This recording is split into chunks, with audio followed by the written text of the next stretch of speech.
दुर्गा भाई एवं तांकर संगे आ गोटे 4 जणिया टीम भी अछि जेन माने कि आपण मान के ऑब्जर्व करूछन आपण मान को भितरु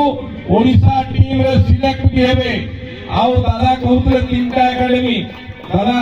ई भितरे हमें ओडिशा थी 15टा एकेडमी करा जबा फुटबॉल एकेडमी एवं जेन थे सारा ओडिशा नो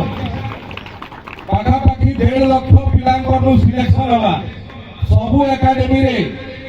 30 पिला रहबे ताके पूरा पूरी कोचिंग करा दिबा कोचिंग परे फिर तांकर भी स्काउटिंग हवा अब भारत रो टीम ओडिशा नु प्रस्तुत हवा तार लागे हमें काम करवा दादा जेन कथा फुटबॉल लागे भी कहउतले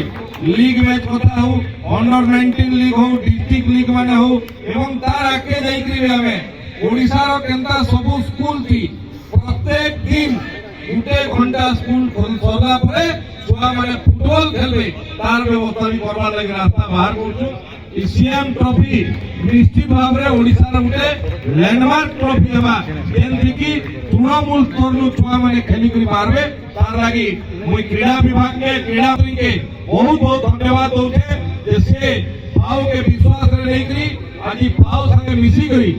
एवं एसोसिएशन डिस्ट्रिक्ट एथलेटिक एसोसिएशन मान संगे मिसी करी सरकार और एसोसिएशन रो मिलित प्रयास रे आज बड़ काम हेचे।